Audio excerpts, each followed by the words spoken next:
Hey guys, it's Frederik of the FWX podcast. I recently started a new series where we're gonna talk about story pitches and theories and also original ideas for movies and TV series and possibly other kind of projects as well. And I have another idea I want to talk about that pertains to the Harry Potter universe. But before I do that, I have to show you something that will preface what I'm about to tell you. So, while I'm still here, I'm going to show you something that I think you should know, and then I will take it from there. So, first and foremost, I'm going to make myself a bit smaller so you can still see me. Let's check for a moment that I'm good. Alright, so a bit more information. So, one of my favorite channels on YouTube is the Super Carlin Brothers show, where they talk a lot about the Harry Potter universe, and they have a video about some interesting stuff that when it comes to Dumbledore, which is this one. So this is one of the two brothers. This is Jonathan, who also goes by Jay, and take it away, Jay. Hey, brother! Look, guys, we all know Dumbledore is a big old liar, plants for hire. Socks in the mirror of Eris said, indeed. I mean, come on, Dumbledore, you're trying to win the trust and respect of this boy and eagle with socks? I guess, to be fair, that was a very personal question, and it was their first conversation ever. Plus, Dobby loves socks, so who knows, maybe there's something to it. Dumbledore's real talent for lying, though, lies with the good old-fashioned lie of omission. Because, I'm sorry, even if or when we find out that Credence is not actually related to Dumbledore, it still feels like the kind of thing that Dumbledore should have brought up at King's Cross, when he's, coming clean to Harry about his entire family history. And that was basically their last conversation ever, so no excuses this time. As such, though, it should come as no surprise to anyone that we have uncovered yet another of Dumbledore's secrets, which he conceals from Harry for absolutely no reason, even though it could have brought him tremendous comfort. I speak, of course, of the undeniable fact that Dumbledore himself was a Triwizard champion. Okay, that's where we're gonna stop for now. I'm gonna head back to me for a moment. So Dumbledore was a Triwizard champion. It's an arguably interesting kind of conclusion. And so in this video, Jay makes the case that at one point, likely in the at the at the beginning of the 20th century, at the end of the 19th century, I'm gonna restart that for a moment. So the case that Jay and the show is basically making is that at the end of the 19th century, or possibly at the beginning of the 20th century, Dumbledore was a Triwizard champion for Hogwarts. And what is very interesting here is that at that point, there wasn't yet an age line kind of thing for the Goblet of Fire. So Dumbledore could have well done this as a younger wizard. And so that got me to thinking about an interesting prequel idea for the Harry Potter universe, and that will be about Dumbledore, of course. And why Dumbledore exactly is because, in many ways, when you watch this video from the Super Curling Brothers show on YouTube, is that Dumbledore, for many parts, parallels Harry. He comes from a famous family. He's got undeniable magical talent. He's got, I think, even good looks, given that we've seen him in the other Harry Potter universe content, that being Fantastic Beasts, where he was portrayed by Jude Law. And so he was probably undeniably a kind of a mix of Harry and Hermione, being very studious, being very uh, looking for glory, wanting that glory and absolutely going for it. And so, one of the other things that Jay says here is that he was so busy looking for the glory and the fame that, and while also being very studious and being a very brilliant student and a good wizard, that he most likely was a champion in the Triwizard Championship, likely in 1894, because as is used in this video from their channel, and as he says in the movie, a century ago. Also confirmed in another fragment that they play, where Harry also says, "You're the young."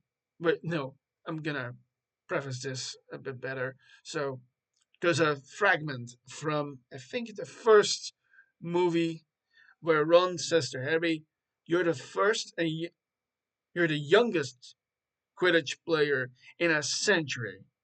And they played off of each other. So it's Harry finishing with "in a century," as McGonagall says, which likely ended up being a win for Hogwarts and likely even Gryffindor, because as many suspect is that uh, Dumbledore was a Gryffindor at that time, and he likely was, as I just set up, a brilliant student, wanted more glory for him, and he likely won that year with his abilities.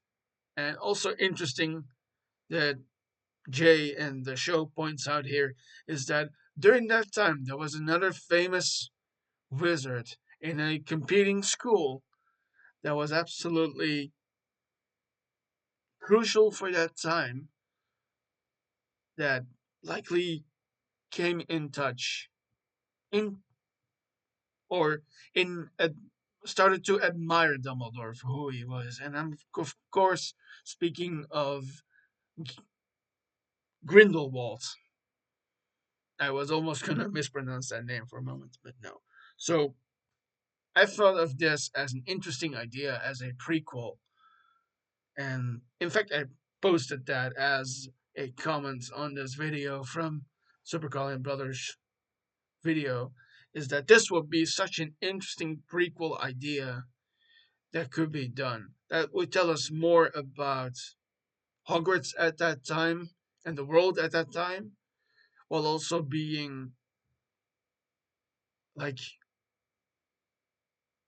well, I don't know how much stock you need to put into the creator of this universe anymore, but if what she says is true about the works after, this could explore maybe like what it's like to fall in love with someone of your own gender.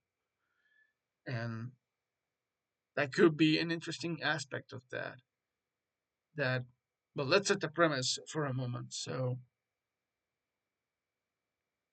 I think at that point also the Triwizard Cup championship has come to Hogwarts, and they have set up terrain, they've set up the challenges, the free tasks that they need to do, and Dumbledore decides to do it because he wants that glory, wants that fame, he wants to show everyone that he's brilliant, and so he goes for it. And because there is no age line yet, he is able to do this as a free third year's student.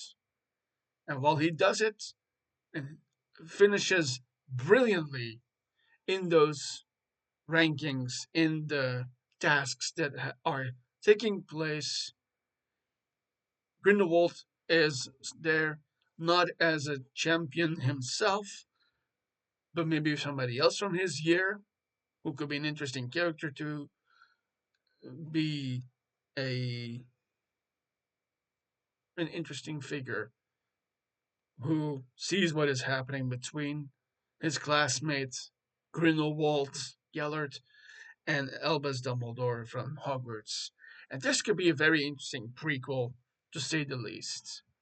And absolutely be, well, I'm thinking of this as a prequel to anything. Like I said, Dumbledore in very many ways parallels what Harry is and who Harry is. And so that could be an interesting idea for a prequel, which kind of informs who, because that's all part of the prequel too, is that it should inform other stuff that has happened. Well, since we're talking prequel, this will be set in the past, before Harry was born, before his parents were born, and we're all the way back into the teenage years of Albus Dumbledore, which would be an interesting look at the man's life. Because, as we later come to learn, is that his life was one of the pursuit of glory and fame until tragedy hit his family, and he had to put that away for a long while. And also, this goes against the backdrop of who Grindelwald was and what would happen with him, which obviously ties into the Fantastic Beasts idea, where you have interesting figures from Hogwarts past, especially with those movies, Newt Scamander. So this effectively could be like a thing on its own, a prequel in itself, or be like a prequel to the Fantastic Beasts stories. And well, that would be up for anyone who thinks about that. And I want to put that out to you guys right now. Should this idea be a prequel on itself, or should this be part of the Fantastic Beasts uh, movie series? When you have those, I think at this point it's 3 or 2 movies from the Fantastic Beasts. You have And Where to Find Them, and then The Secrets of Dumbledore. And so my question becomes also, should that then be like the maybe in a flashback kind of way or not, as an idea about who Albus Dumbledore was in his early life, in his teenage years as a student at Hogwarts School of Witchcraft and Wizardry. And I would love to know what you think about that. So please comment away in the comment section. You can like this video as well. You can also subscribe to the channel. That helps this channel and this podcast to become more available, and that way more people can watch these kinds of videos and this kind of content. So thank you so much. I've been Frederik with the FWX podcast, and I will see you in a future video. See ya.